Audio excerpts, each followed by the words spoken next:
चिखला गावामध्ये जी काही घटना घडली आणि त्या घटनेतून जी दोन समाजामध्ये तेढ निर्माण होण्यासारखी परिस्थिती निर्माण झाली, आरोप प्रत्यारोप सुरू झाले आणि एकूण घटना जर आपण समजून घेतली तर त्यामधून निष्पत्ती काहीच नाही. मुळामध्ये या सगळ्या गोष्टीमध्ये जर बदनामी कोणाची होत असेल तर त्या महापुरुषाची बदनामी होते आणि त्या चिखली गावामध्ये जी बदनामी झाली शिवजयंतीच्या निमित्ताने ती छत्रपती शिवरायांची बदनामी झाली.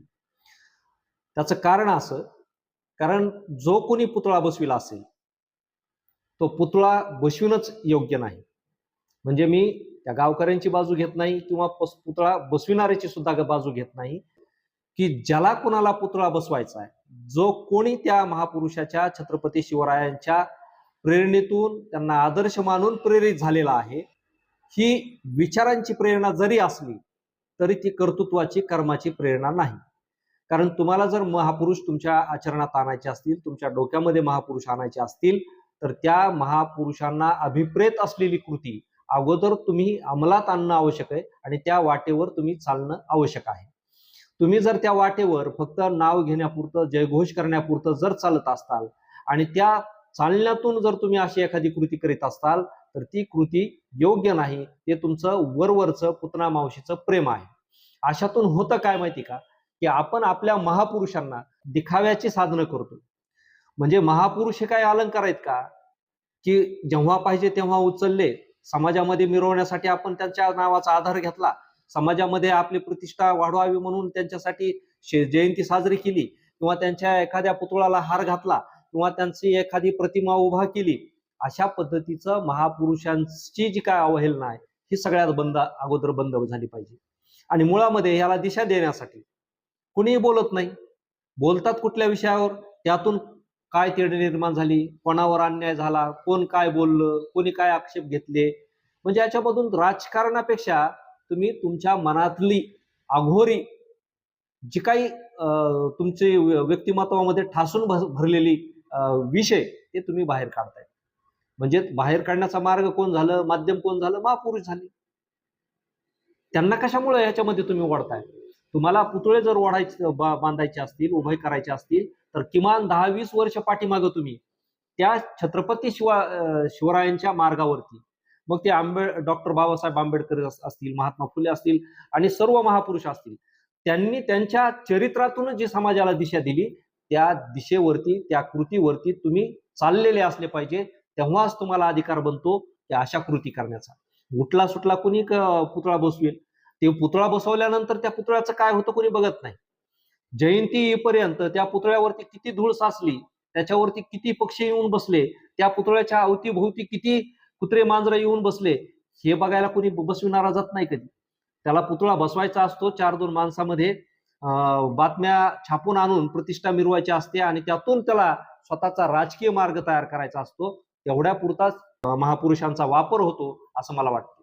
मला असं वाटतं की हे महामानवांचे पुतळे मग समाजामध्ये ऐक्य निर्माण करण्याच्या ऐवजी जर जातीय सलोखा टिकवण्याच्या ऐवजी बिघडवण्यामध्ये जर पुतळे आपण या पुतळ्यांचा वापर होत असेल तर मग त्या पुतळ्यांबद्दल, त्या महामानवांबद्दल आपल्या समाजाला नेमकं काय लाभ मिळतोय, काय पदरात पडतंय? महापुरुष समजून घेणं हे साधारण माणसाचं कामच नाही. आपण जरी आज सुशिक्षित वाटत असलो, आपण जरी एखाद्या महापुरुषाचे 10-5 पुस्तकं वाचले म्हणून आपण फार ज्ञानी झालो आणि त्या महापुरुषाचं सगळं चरित्र आपल्याला समजलं असं कधी होत नाही. आपल्या घरामधला एखादा आपला भाऊ असेल, आपले वडील असतील, अख्खा आयुष्य आपण त्यांच्या सोबत राहतो, परंतु त्या माणसाच्या खरं व्यक्तिमत्व काय आहे हे समजायला आयुष्य गेलं तरी तो आपल्याला 10-5% सुद्धा माणूस आपल्या जवळचा कळत नाही. आणि महापुरुष समजून घेणं म्हणजे पुस्तकातली पानं वाचून, आपण सगळे त्यांचं चरित्र वाचून ते कसे होते कसे नव्हते हे सांगायचा प्रयत्न करतो. महापुरुष, मी सुरुवातीला जसं म्हटलो की ही काही आभूषणं नाहीत किंवा जी काही मिरवायची प्रतिष्ठेची साधनं नाहीत. समाजामध्ये सगळ्यात महत्वाचं, जसं आपल्या घरामध्ये सोनं असतं, सोनं असल्यानंतर आपण त्याला काय करतो की त्याची सुरक्षा आधी हे करतो, तसं महापुरुष आपल्या मध्ये जन्माला आल्यानंतर किंवा कुणी आजही महापुरुषाच्या पद्धतीचे साधू संत असू शकतात, परंतु आपण त्यांना हयातीमध्ये समजून घेत नाही. हे सगळ्यात महत्वाचं. कारण मृत्यूनंतर आपण त्यांना महापुरुष बनवतो. हे पण हे वास्तव या समाज जीवनातलं मधलं आहे. त्याच पद्धतीनं छत्रपती शिवाजी महाराज असतील किंवा अन्य महापुरुष असतील, तर ही खरी साधन संपत्ती आणि ही खरी आपली राष्ट्रसंपत्ती आहे.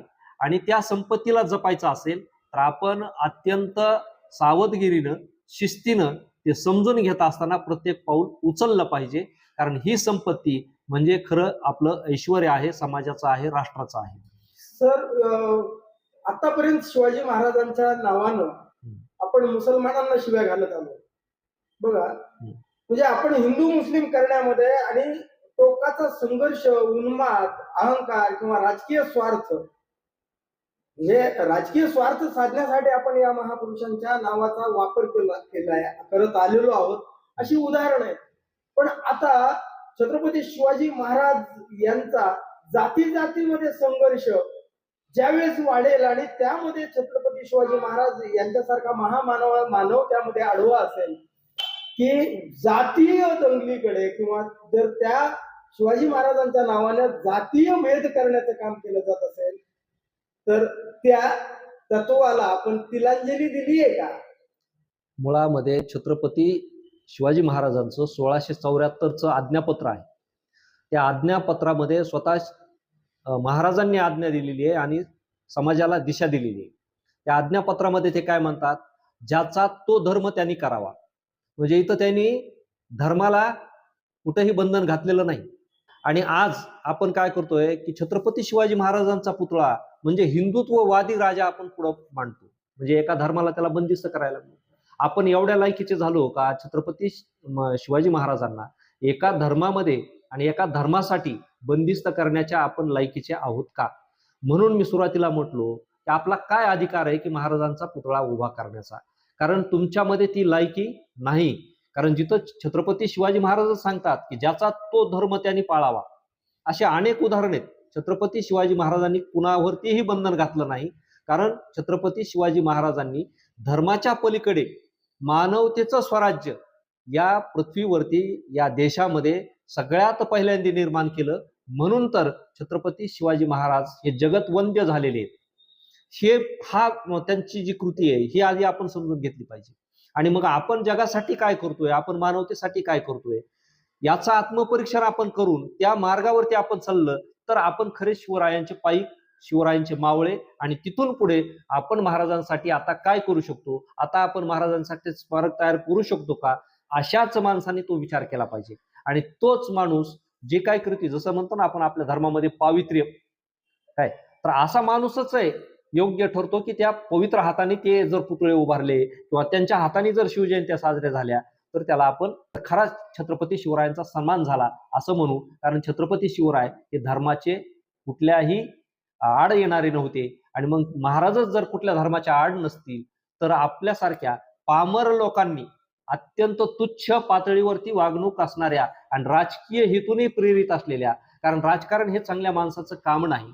कारण राजकारण हे कपट कारस्थान करणाऱ्या लोकांचं सत्ता मिळविण्याचं एक साधन आहे. आणि त्या साधनाचा आधार घेऊन जर आपण आपल्या महापुरुषांना त्यामध्ये ओढत असलो तर आपल्यासारखे नतदृष्ट आपणच आहोत.